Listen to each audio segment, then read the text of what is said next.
JKLMNOPQ. Hello and welcome to part 2 of my vinyl collection video. I'm going to be doing from J to Q today. So it's going to be kind of 3 videos, 3 parts. You can go back on my channel and find A to H on the previous video.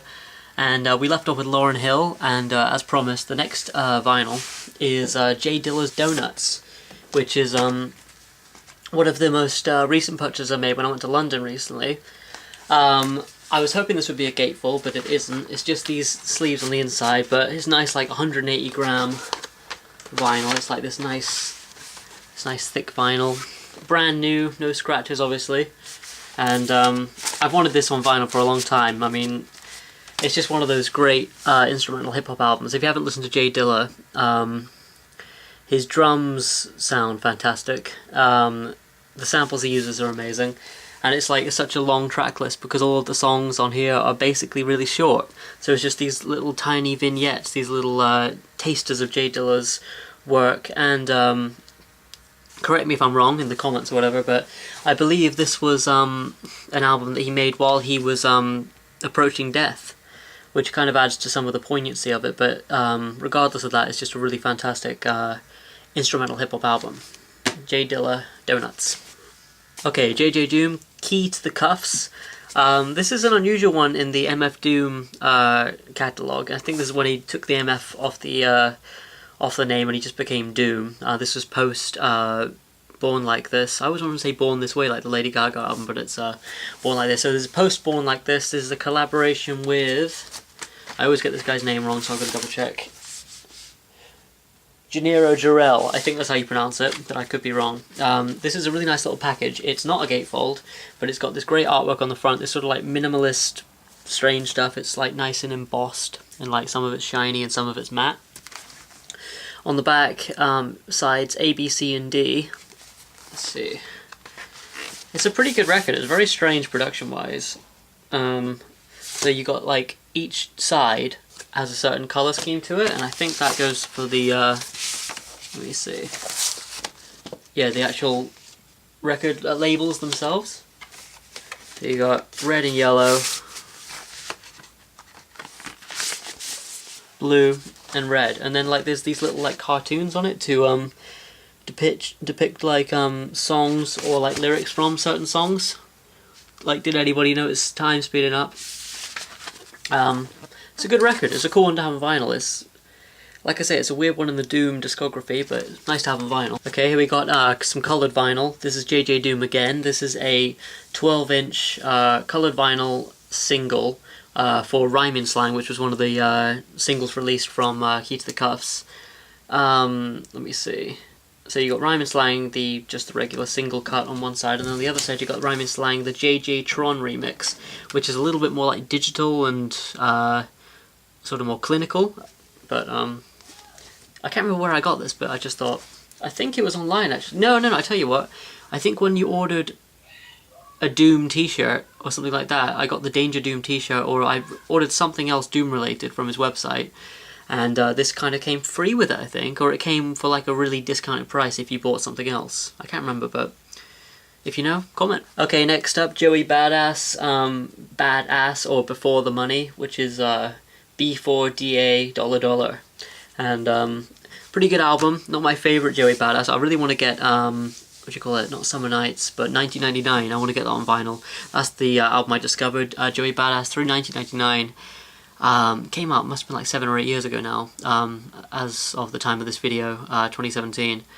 But that was a fantastic album, and I kind of followed his work, and I haven't liked everything quite as much as I liked that album since then. Summer Nights was a good mixtape, and this was his first like major label debut, and I was like, I've got to get it on vinyl. Gatefold, these pictures in the middle. I mean, that's the thing also with gatefolds, is you get to see pictures you wouldn't have otherwise seen. You know, like, these are from different photo shoots. I'm not sure if you got the lyrics in here, but or any pullouts or inserts. Have a look. No, but again, pretty thick vinyl, quite nice. It's a fairly simple package apart from being a gatefold. But let me see, songs on this that I like. Save the Children's good, Paper Trails, Big Dusty. Like Me is a fantastic song, and Number 99, which was the first single released from the album.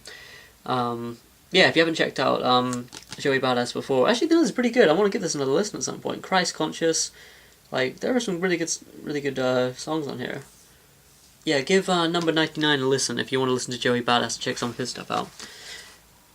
Before the money. Okay, Elton John, Goodbye Yellow Brick Road. Gatefold, I believe. Let me see. Actually, it folds out 3 ways. Look at that.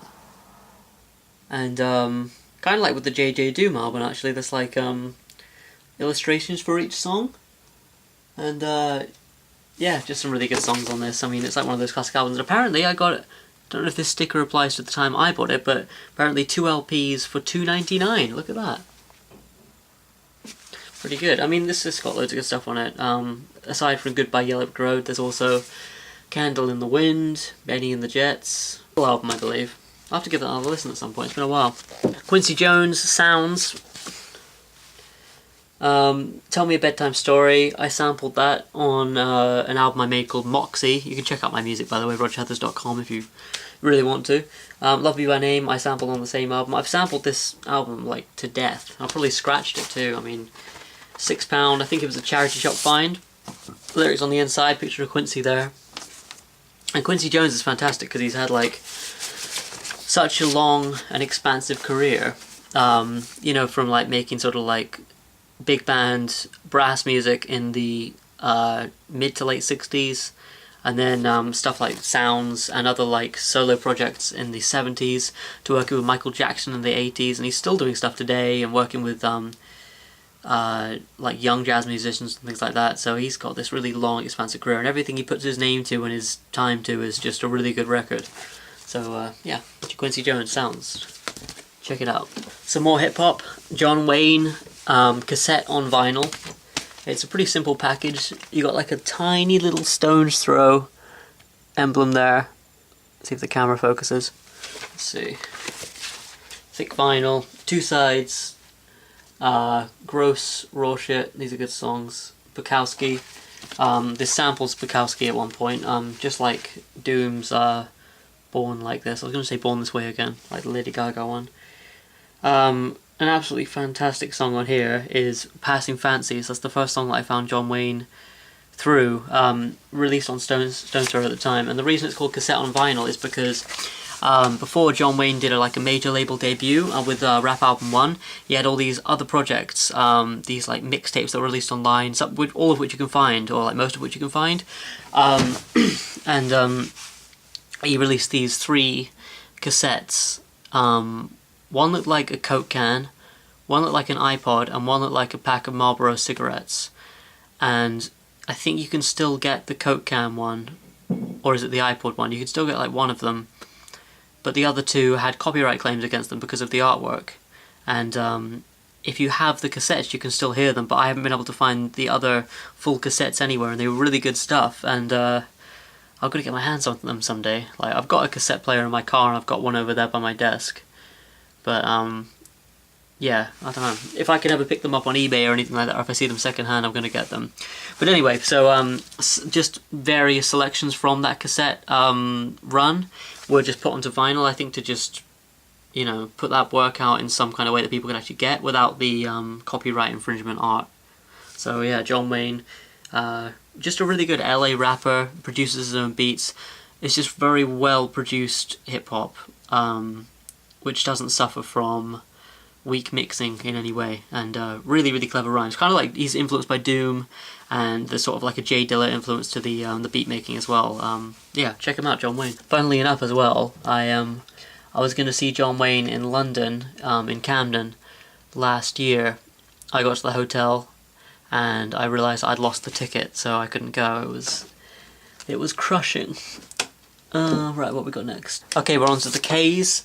The Killers, Sam's Town, one of my favourite records. Got this from HMV, $14.99. Funnily enough, you can only get this on picture disc, as far as I'm aware. I've tried to find it on, you know, like regular card packaging, in regular card packaging.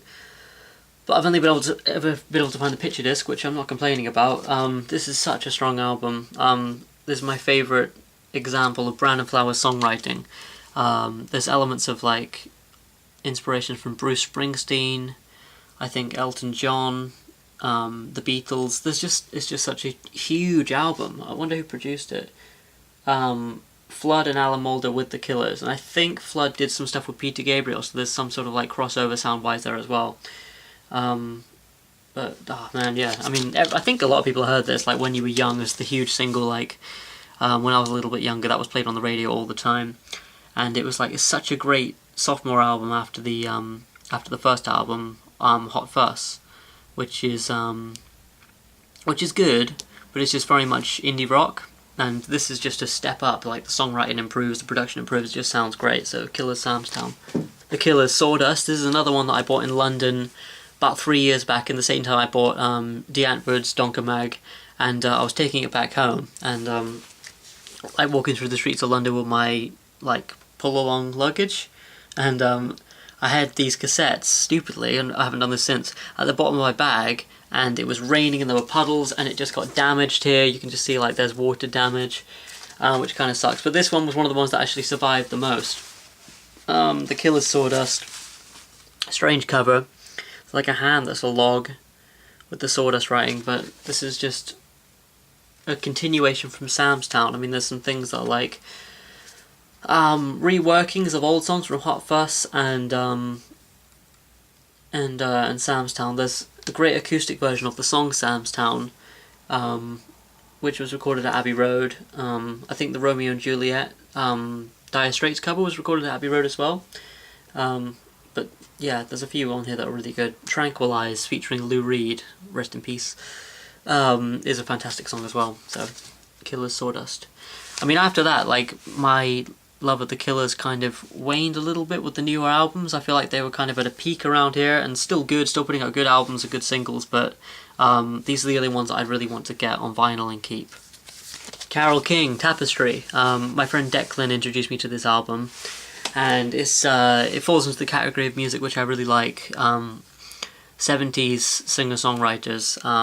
I think, in fact, I know that Carole King wrote songs for other people during the 60s and 70s, and this was her first studio effort to actually put some of her own songs down with her singing and her playing piano.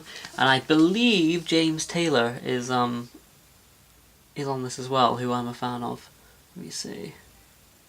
Yeah, James Taylor. I think they were friends, and I know that he encouraged her to get her music recorded, and he plays acoustic guitar and I think electric guitar on this thing as well. But there's just so many songs, like even if you haven't really listened to Carole King specifically before, if you were to YouTube or Spotify any of her songs, you'd know I Feel the Earth Move, let me see, ones that people just know, Beautiful, You've Got a Friend, Will You Love Me Tomorrow, yeah, Smackwater Jack. Oh, You Make Me Feel Like a Natural Woman. I mean, everybody knows these songs, and they're all written by her because she did so much writing for other people.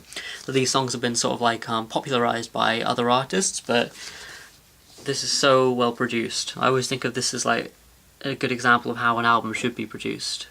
Really, really good.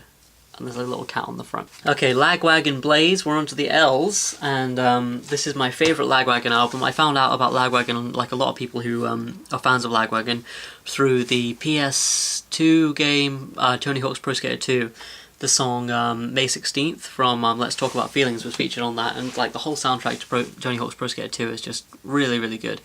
And so I got into Lagwagon, and this was one of their, I want to say later albums, but it's I think it's like 3 albums ago for them, 2 or 3 albums ago. Released in 2003. I thought it was like way later than that. I thought it was like 2006 or 7. All the way good. Good all the way through, I should say.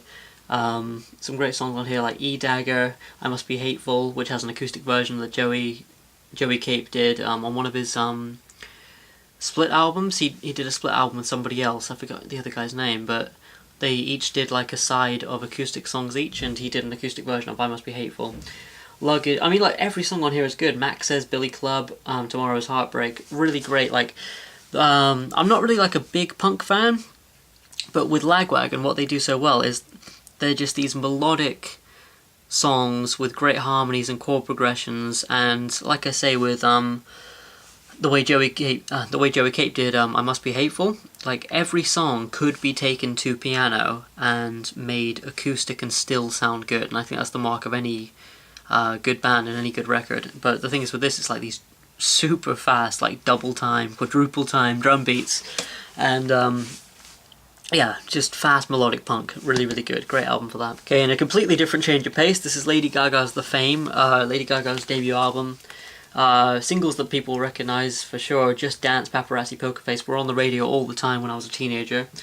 But then the deeper cuts on this as well: Paper Gangster, Summer Boy, Brown Eyes. It's just a really good debut. I mean, again, like Beyonce, like there's some, you know, some unnecessary criticism of these artists, but you know, they have a role in the creation of their own music, and the music is good in itself, you know, and just because it's pop music doesn't mean it's any less well constructed. And one day I'd really like to get the Fame Monster, which was like the follow-on, like mini LP that followed the Fame, and that has some even better production and songwriting on it. But yeah, it's quite nice. It's got a gatefold, all the lyrics inside, pictures, all that stuff. The Fame, one of the best albums of 2015 in my opinion, and one of the ones that topped the Needle Drop's best of the end of the year lists, and really great hip hop album. To Pimp a Butterfly by Kendrick Lamar, gatefold, like embossed parts in here, just a really nice package, and one of those albums that I can't think of many other examples like this.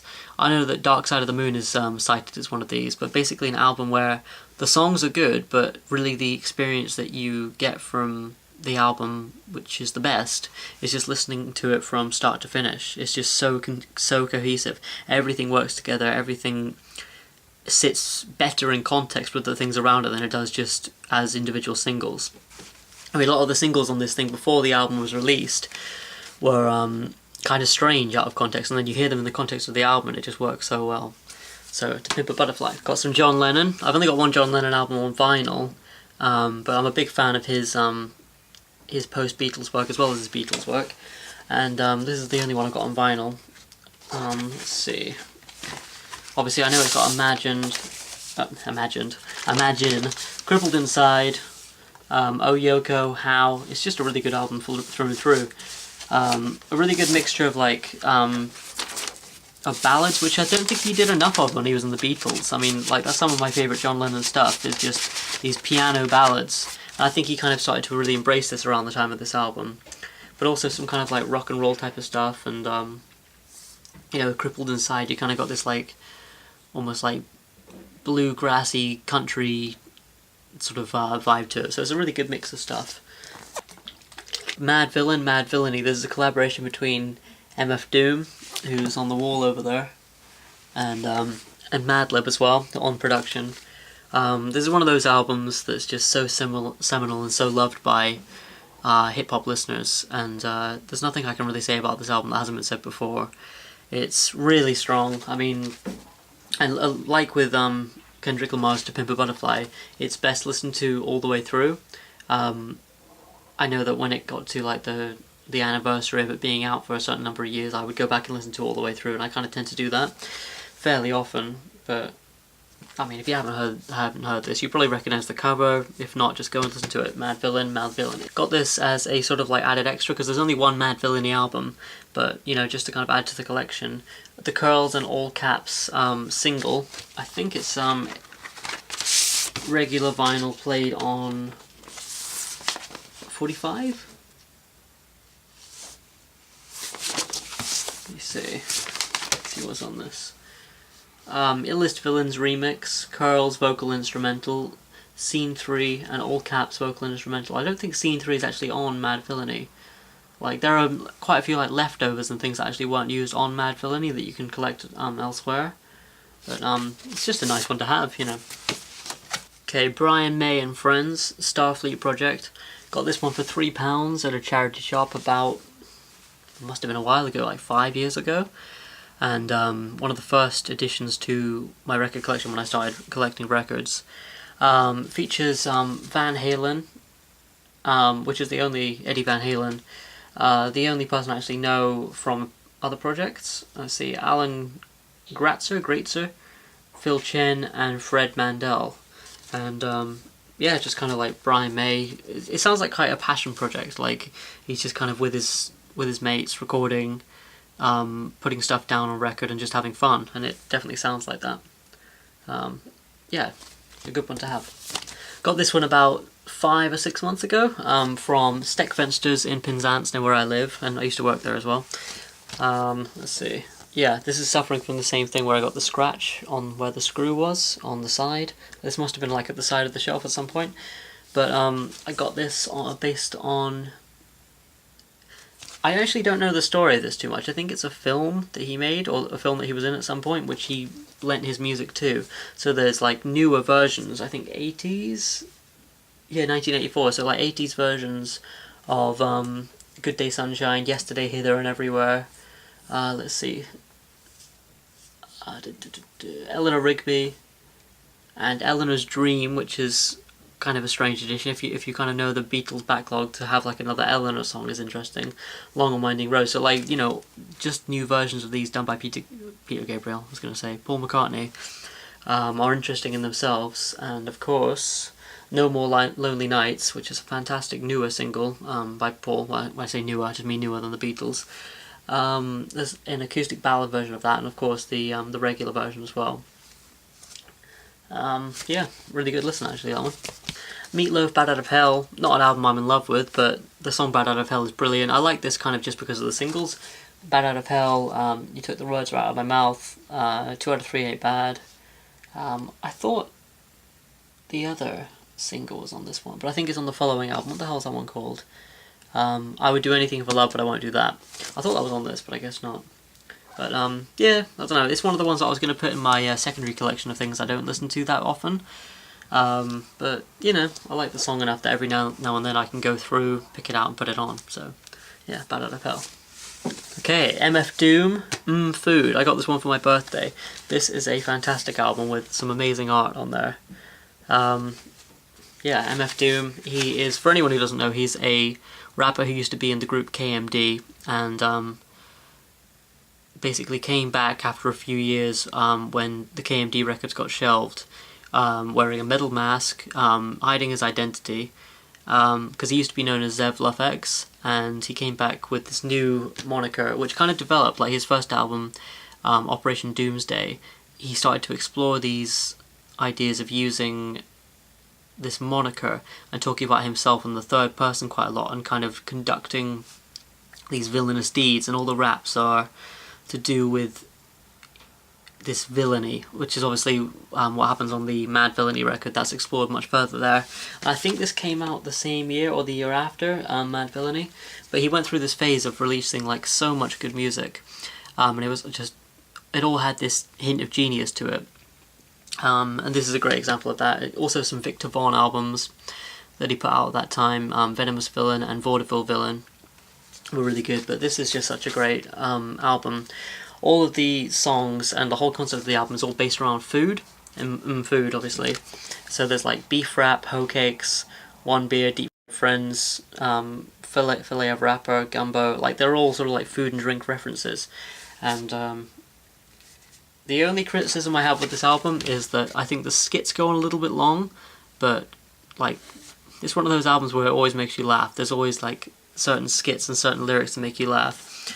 I reckon this is a pretty good album to start with if you're new to Doom. Either this one or Mad Villainy, one or the other, but yeah, I've always wanted this on vinyl. I'm really glad I got it for my birthday. Some MF Doom instrumentals, Special Herbs Volumes 1 and 2. I don't go back to this too often, but it's basically MF Doom making beats. You know, like these. It's kind of like Donuts is, but for Doom. And he's got these really clunky drums, and like with J Dilla, I don't think they're quantized, which means that they're not like locked to a grid. And there's these weird sort of like a lot of the samples feel like they're taken from like old Disney movies or old black and white movies. These sort of like old vaudeville type of sounds. And yeah, it's cool. I think it's a double disc. No gatefold, but what's this? Got something inside here. Oh yeah, it's got a little 7-inch in here as well. 45, which has actually fallen out of the case here. Plum Skins and Who Me. It's been a while since I've listened to this one. I got this for...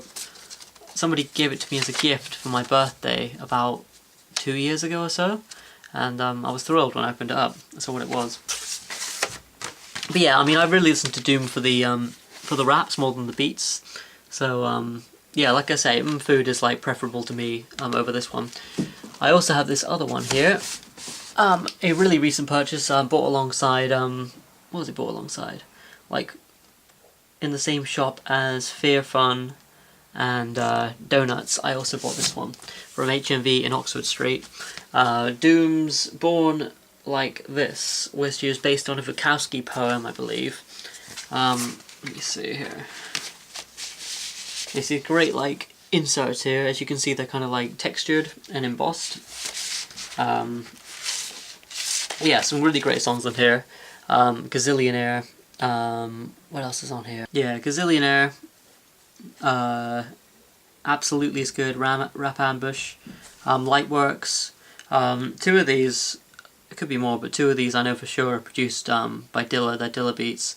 Gazillionaire, Lightworks. Lightworks is actually featured as an instrumental on Donuts, but then to hear Doom on top of it on this project is quite interesting. MF Doom's Born Like This. Well, actually Doom, because he dropped the MF for this album. The t-shirt I was wearing yesterday, Mr. Bungles California. This is a project which features Mike Patton from Faith No More. This album was introduced to me from my friend Joe, who I do Pea Green Boat with. You might have seen our videos on my channel if you're a subscriber or whatever. But yeah, California, this is... It really kind of sums up a lot of what I like about a certain type of record. It's erratic, it's multi-genre, it's like my friend Declan would say, it's like genre roulette. Like, it's just a constant spinning thing and you never know what you're going to get. There's elements of like Arabian music and rock and punk and death metal and ballads, you know, piano ballads, electronica, dance, techno, just everything. It's like this giant like melting pot of everything you can imagine being on a record. But with the great addition of it being really good songwriting. It's only 10 songs long, so basically 2 sides of a record. Nice thick vinyl. Air Conditioned Nightmare is a fantastic song. I mean, they're all really good. Retro Vertigo. Yeah, really good experimental, crazy, but very well constructed and very well written rock music from the 90s. Checking that out. I don't really believe in guilty pleasures, but if I were to, this would be one of mine. This is My Chemical Romance's Welcome to the Black Parade, or actually just The Black Parade, I think it's called, with a different cover than it has if you buy it on CD. I don't know quite why that is. I suppose with the CD they wanted to kind of have the name on it, and maybe when I bought this one, the poly wrapping, it had a sticker saying who the band was, but you got this kind of, this great, you can actually really spread out, it being a gatefold. This giant like parade of death, and there's a lot of themes of death on this thing, and this kid here on the front looks like he's under chemotherapy treatment, and these skeletons and horses. Let's see on the inside here. You got the whole band and the cast of the video for Welcome to the Black Parade, I think. But this is just such a strong album. There's like elements of definitely elements, I think, of Pink Floyd influence, I think I can hear on here. But just this giant, let me see the year here. It doesn't say right on here, but I think this is like 2004, I'd a guess, 2006 maybe.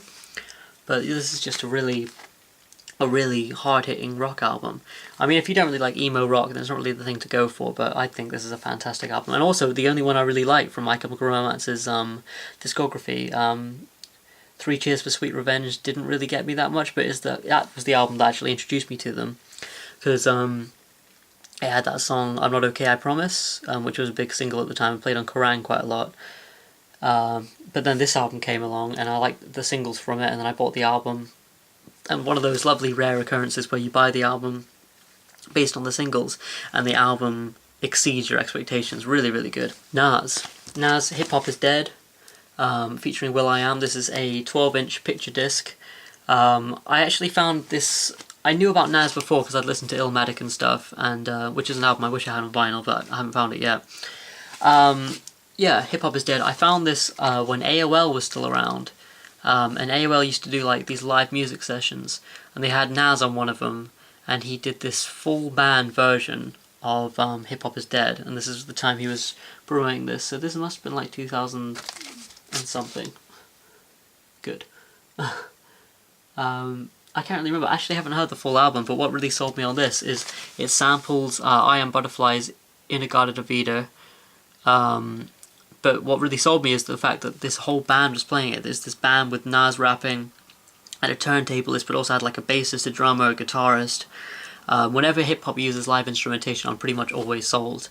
And it could be anything. It could be like, you know, Linkin Park do this, The Roots, all those sort of bands. So that's what really sold me on this. I actually prefer the AOL version because it has more of a live sound. But yeah, just generally, this is a really good hip-hop song. And let me see. It's got Hip Hop Is Dead, the instrumental, and on the other side, Where Y'all At as well, on side B. But yeah, always nice to have a picture disc. Okay, we're getting towards the end now of this video. Anyway, we're going to go all the way up to the end of Q, just before R. So, Willie Nelson, Always on My Mind. This is I think this is a compilation. I think it's a compilation. Yeah, 1982, so I think these songs were actually recorded before.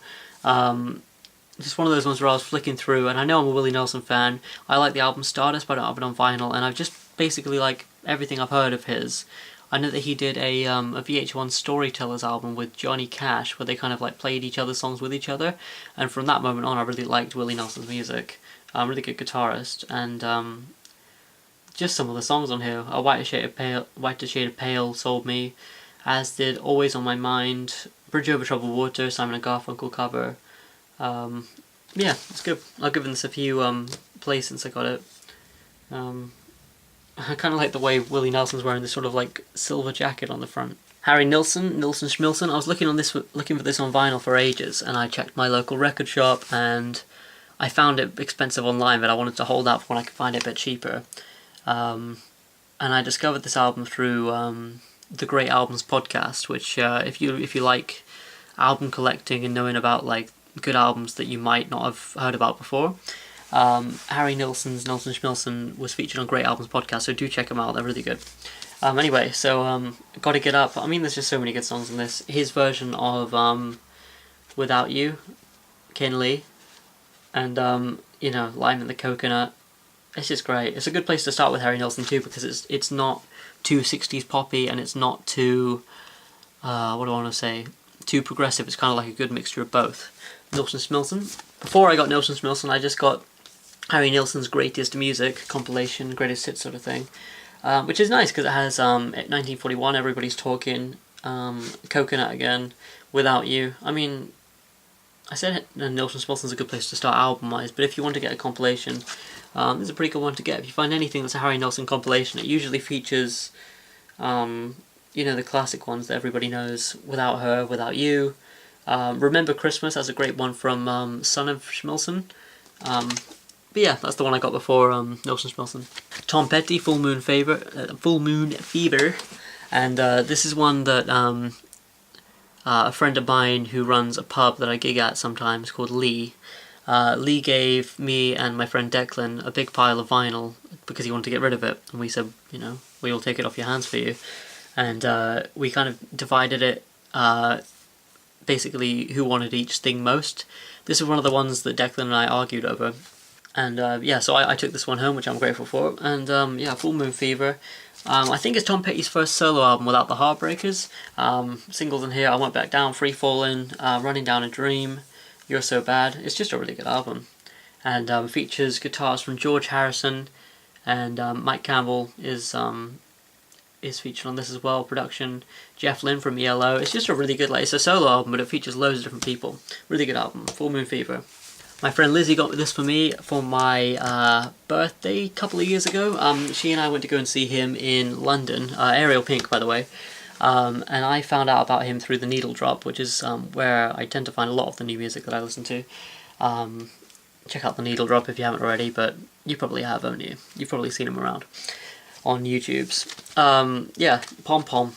Gatefold here, images on the inside, lyrics, just a really, really nice package. Black vinyl in a black sort of silky sleeve on the inside, but yeah, really good song to start with for Ariel Pink is Put Your Number in My Phone. That's how I found out about him, and then he's got such a wide backlog of music as well, and albums. And he's got a new album out that I haven't listened to yet. I forget the name of it. Dedicated to Bobby, and then fill in the blank, I forget. But yeah, Ariel Pink. Gotta check Ariel Pink out. Right. One of my favourites. Prince. This isn't one of my favourite Prince albums, but this is just, I love Prince. Prince is fantastic. This is Prince's first album, For You, which starts with an amazing a cappella intro titled as well, For You. I feel like it wasn't... This was Prince at about the age of 18, I think. And this wasn't... I think this is 78? 1978... It doesn't say, but I think it's about 1970. Yeah, 1978 does say there. So the same year as Kate Bush's The Kick Inside. And it's funny how their careers parallel because of their very similar ages. Obviously until Prince passed away last year. But yeah, so I mean, I didn't think this album really kind of sums up what he would do later. Unlike the next album. This is Prince's 1979 self-titled. And I always think it looks like he's just been born like this, with like the giant hair and the mustache. It looks like he's just been born into the world as this like funk god, this funk prince. And there's just so many songs on here that have been covered by other artists. It's just such a strong, what is it, like 9 songs? Yeah, 9 songs. I Want to Be Your Lover, Why You Want to Treat Me So Bad, When We're Dancing Close and Slow, It's Gonna Be Lonely, I Feel For You, Still... I mean, like, the whole album's really good. If you want to listen to Prince and you never have before, check out the self-titled 1979 album. When I saw this on vinyl, it's just one of those ones I had to get it. Dirty Mind, bought an HMV in Truro. Got a little bit of a something stain there. I don't know quite what that is. Looks like orange juice or something, or coffee. Probably coffee. Anyway, this is Prince going in a... he had a band around him at this point, but he was still recording a lot of his own music by himself. Let me see. That's his band in there in the middle on the inner sleeve, but I think a lot of it was recorded by him. This is Prince, still with the funk elements and the R&B, but adding a few more like digital elements to the music, and going in a sort of like a more of a like a new wave sort of direction. I think this is like 1980, 1981. Yeah, 1980. So this is just a year after the self-titled album, but he was already going in this different direction. I prefer the earlier R&B stuff on the previous record, but this is really good. I mean, there's still great songwriting like When You Were Mine, Dirty Mind, and yeah, Sister, all that stuff. Okay, another one from the pile that Lee gave Declan and I. This is obviously Purple Rain. This is the album that a lot of people get into Prince through. Again, I mean, like, I prefer the earlier stuff. Like, there's some later albums as well, which I don't have on vinyl, like Musicology and Emancipation. Let me think, what else? Other Prince albums. The Gold Experience is a fantastic later Prince album, but like this is kind of like right in the middle of the 80s for him. The songs that accompanied the film Purple Rain, which is a pretty good film. I don't know, it's a good bad film, if that makes sense. But yeah, Let's Go Crazy obviously is a fantastic song. When Doves Cry is a big single from this, I Would Die For You, and of course the fantastic song Purple Rain, which is really strange to hear coming from Prince. I always think it's a weird anomaly in his catalogue, but then he's Prince, he could do anything. Prince, When Doves Cry single, with a really great image of him here on the front there, with 17 Days on the back. Anything super special about this one? Not particularly, but I got this just before I got the Purple Rain one. This is a charity shop find. Just a couple of quid, I think it was. But yeah, When Doves Cry single. Quasimodo, The Unseen. This is Madlib who produced the Mad Villainy album. This is his one of his many side projects. Madlib's got so many side projects. A lot like Doom actually. So basically, The Unseen is an album where Madlib pitches his voice up and raps in this altered pitch voice. According to him, and a couple of reports as well, the album was basically recorded over the space of 2 weeks to a month or something like that, with him just isolating himself in his studio, watching sci-fi movies and taking magic mushrooms and LSD, and the result was this album. And not only is it psychedelic and strange hip-hop, but it's also very well constructed. Like, the mixing on this thing is great. The kick drums are so prominent and in your face, and just every single time there's a snare and a kick drum pattern, it's just this giant booming thing with these great samples, and it's such a strange listen. So check out Quasimoto if you haven't already. There's only like 3 albums out. One of them's a what do you call it, like a an outtakes collection, but this is a great one to start with, The Unseen. Queen, A Day at the Races. This was the album. This is like the sister album to A Night at the Opera. Really fantastic album. Again, one of the ones I bought at my local record shop, Lost in Music. This is like 3 years ago I bought this one or so. Really fantastic album. Tie Your Mother Down is the opener. Let's see, what else we got on here? You Take My Breath Away, Millionaire Waltz, Somebody to Love, Good Old Fashioned Lover Boy, Let Us Cling Together. I mean, it's just such a strong album. It really is. Like, I know quite a lot of people who are really big Queen fans. I guess I'd include myself in that, but when it gets to the 80s of Queen, my fandom drops off a little bit, but everything within the 70s I'm a really, really big fan of. And this and the next album are great examples of that. Right, this next one here is an example of genre roulette again. A lot like the Mr. Bungle album, California. This one just jumps all over the place. You get like rock and show tunes and futuristic space sailing ballads with 39. This has Bohemian Rhapsody on it. I mean, there's not much you can say about this, as I said before, but check it out if you haven't already. A Night at the Opera. Really glad to have this on vinyl and with a gatefold, and fold-out poster as well. I forgot about that. And it came with this sleeve on it, and I was like, I've got to keep the sleeve on just so I don't get it damaged, because there's a really nice copy of this actually. Yeah. A Night at the Opera. Right, what we got next? Queen's News of the World. This is a weird one because it opens like this. Really great inside image there. That's the kind of thing you'd want as a poster. It's brilliant. And then the inside here with red inner sleeve, lyrics, pictures and everything like that. It's just a single disc, this one.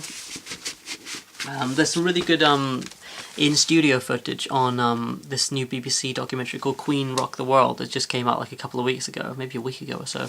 And features a lot of studio and live footage from the time of this album that is previously unreleased, which Bob Harris filmed back in the 70s?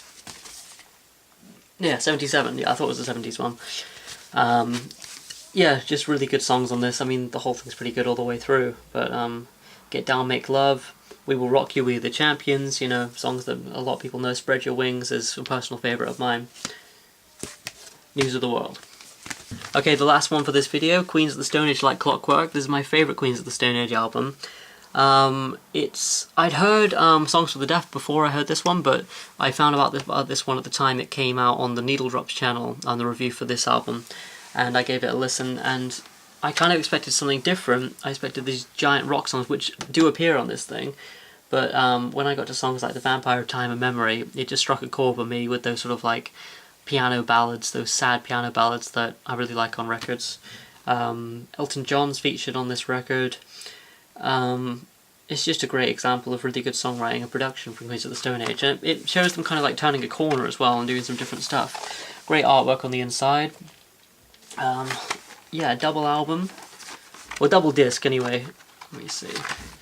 Yeah, you get more of that kind of artwork on the inside. Just a really nice package, and just a really good bit of album artwork as well. There is. Queens of the Stone Age Like Clockwork. Right, okay, that's everything for this video. Like, comment, subscribe if you enjoyed it. Thanks for sticking around and watching the whole thing. Next episode is going to be the last one. It's going to be R until Z. And the first album you're going to see is this little guy. The Roots, Things Fall Apart, which is a really, really good record. With the kind of the same sort of drums as the Unseen, Quasimoto's Unseen, these giant banging drums, but like the Roots are like a live band. Anyway, I'll talk about all that next time, but thanks for sticking around, thanks for watching, and I'll see you on the R to Z video. Thanks a lot, bye!